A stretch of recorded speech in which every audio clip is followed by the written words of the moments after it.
Hey guys, it's Quickie Baby and I've got something exciting for you. This is the Type 64. This is going to be a Tier 6 Chinese premium tank that is released in 8.9. It is a light tank, and look no further if you want a pure scout that is able to navigate around the battlefield and get vision for its teammates. So let's take a look at this new tank stats. It's got 580 hit points, it weighs just shy of 23.5 tons when fully equipped, and it's got a fantastic engine power of 500. That gives this tank an amazing specific engine power, and it allows it to navigate the battlefield very quickly, even up to its top speed limit, which is a massive 72.4 kilometers an hour. Now the traverse speed of this tank is definitely not lacking, getting 56 degrees a second. But this is where the party ends really, as the armor is paper thin all the way around, 25 at the front, 12 at the side, and 19 at the rear on the armor, and 12 on the turret. So if you get hit by HE ammo in this tank, it's likely to go in and wreck you. It's likely to one-hit you for all intents and purposes. Now the turret traverse in this tank is an okay 36 degrees a second. That's a little underwhelming considering the other capabilities of the tank.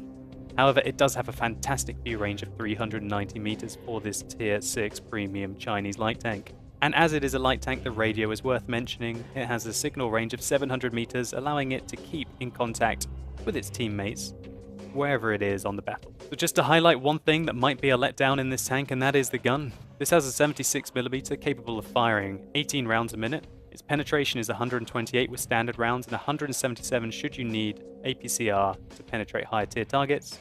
Its alpha damage is 115 with its regular rounds and less with its premium rounds at 110. Its accuracy is a rather poor 0.4, while its aim time is 2.1.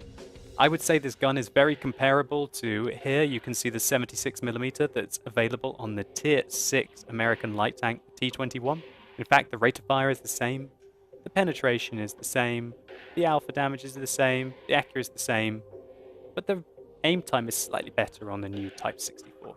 However, remember that the T21 does have gun depression, whereas this new light tank, as it is Chinese, does not. So the T21 is a bit of a controversial tank. I've done a full review on it, so if you want to see roughly how the Type 64 will perform, then it's worth going and checking out my T21 review. The Type 64 basically has the same characteristics as the T21, however it is much faster in a straight line, which is one of the downsides of the T21, only able to go at 56 kilometers an hour. Well, if that sounds like the tank for you, then maybe the Type 64 is definitely worth the purchase. One thing I should also mention is that this tank annoyingly needs a radio operator, which you don't need in the old premium tank, the Type 62, which is no longer available, or indeed in either the WZ132, which is the Tier 8 Chinese light tank.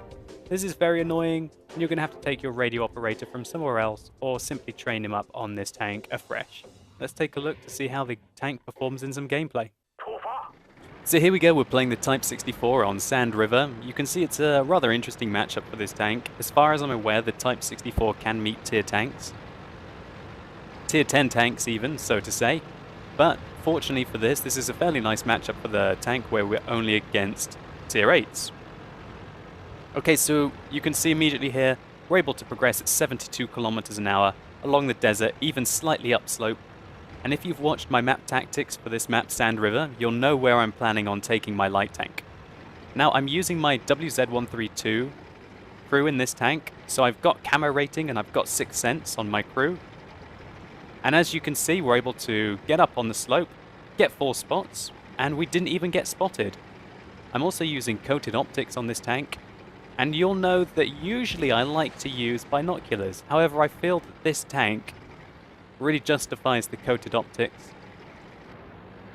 It doesn't really want to stay in any one place at the same time, and its alpha damage means that it constantly has to poke rather than maybe getting off that cheeky 250 alpha damage ambush shot that you can get with the WZ132 before you pull back. So here we're firing with our standard ammunition. We managed to penetrate the side of the Tiger 88, even though we only have 128mm. And one thing you'll be noticing, guys, is the gun depression in this tank doesn't seem too bad at all. It seems very un-Chinese. I would even go to say that this tank has got more gun depression than the 132, or the Type 62, I think it is, the Tier 7 light tank that's no longer available in the gift shop, but quite a few players do still have it. So I'm using my coated optics, my high commander skill, as well as also having situational awareness on my radio man. And oh god, there goes an Alpha Panther tried to ram us. Thankfully, our high mobility allows us to totally own this guy. We were able to take his track off and run circles around him, and he's a light tank. We just ran circles around that light tank.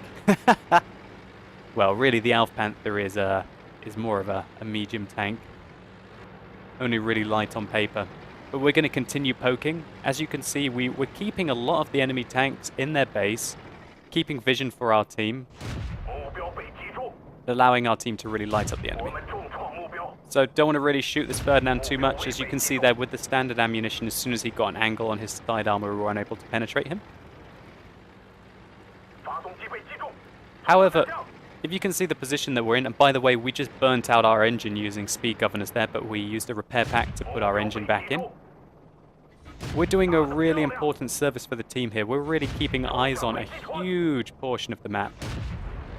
And we can see that the excellent DPM of this gun, if you're able to penetrate the enemy.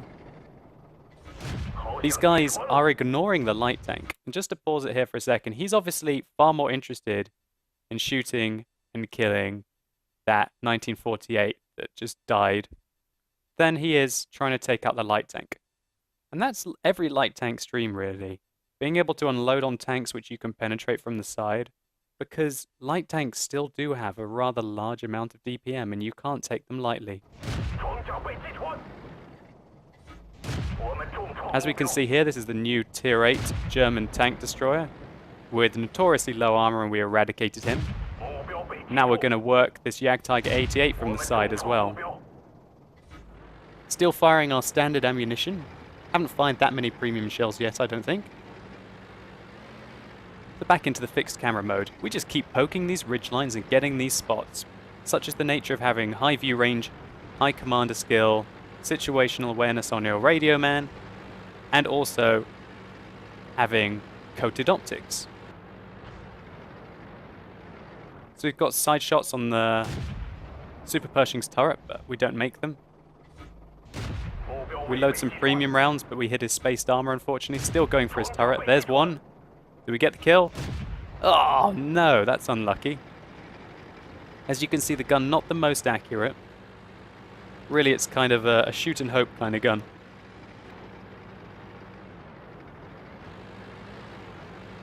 But so far, we've really been dominating this ridgeline, helping our team out and keeping the enemy team locked down. I'm just trying to poke, trying to find out what they're doing, and then we can see T-32 advancing at me. And we can see the Tier 8 German tank destroyer trying to flank.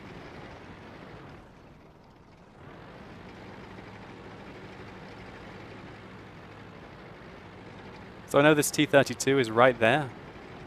I'm trying to get vision on him, try and distract him so that my artillery can go around and shoot him in the side. He spots the artillery, who donks his shot, and I go over and I try and fire premium shells down on the T-32. We can see that even hitting, I think, his lower plate there, we were unable to penetrate the T-32 with our premium shells. And that's no surprise, really. We've only got 177 millimeters of penetration. To reliably go through the front of the T-32, you're going to need more than that. But just look at this speed. The capabilities of this tank of, I guess, running away or avoiding combat, I think, is a strategic avoidance of combat is probably the right term in a light tank, or that might be an optimistic term. But wow, we just managed to create so much distance between us and that T-32. And now we're going to turn the tables on him.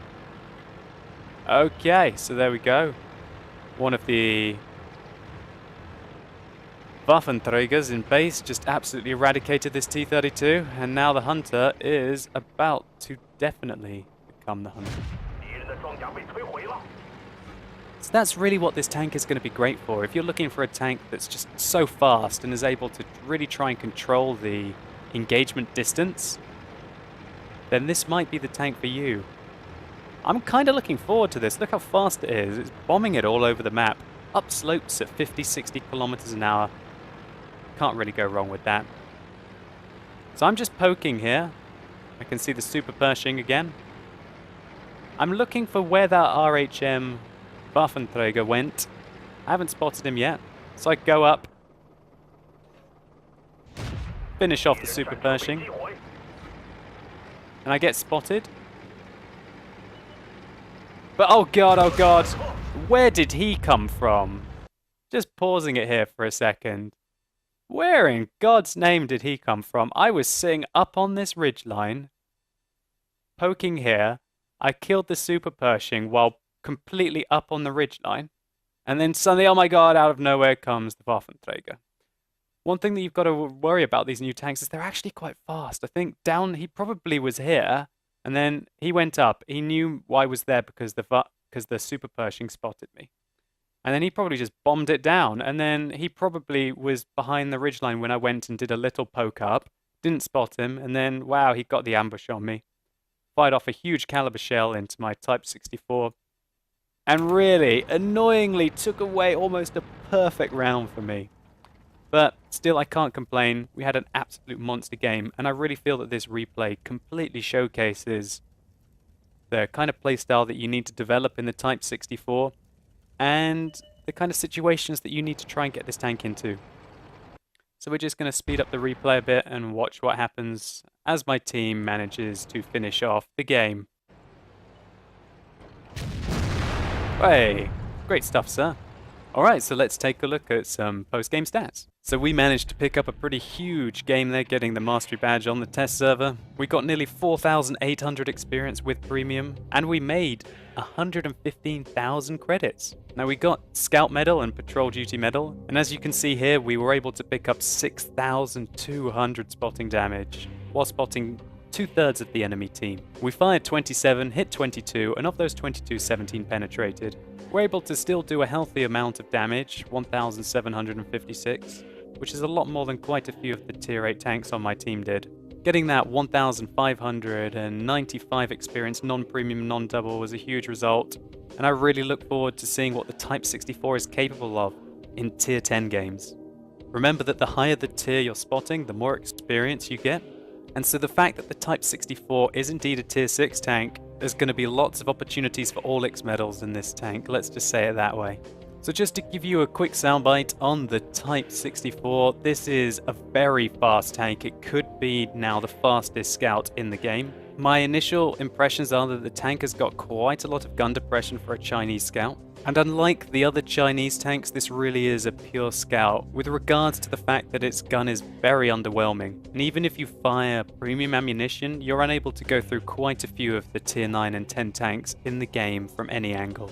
What this means is that you're going to have to rely on your speed and your maneuverability to outmaneuver your opponent and spot for your friends. I have no idea how much this tank will cost when it hits the regular server, but I know it's a hell of a lot of fun. And if you miss, for example, playing a tank like a T-52 before it was removed from the game, or if you want to play like a Chaffee with a higher speed limit, I feel like that's what this is.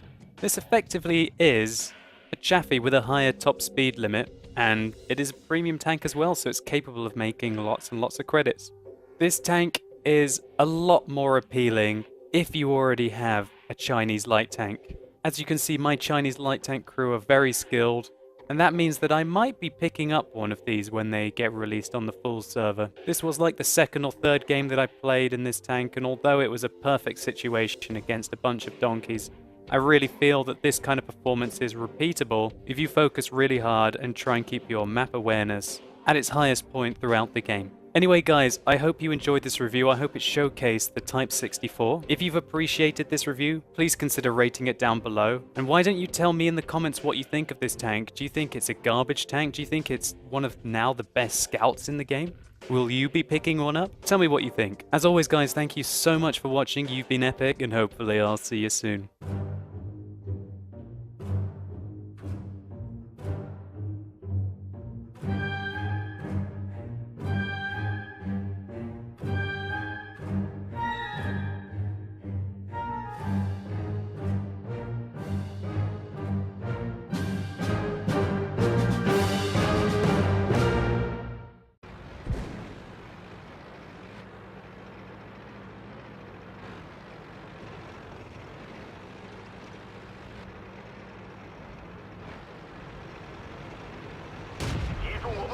my life.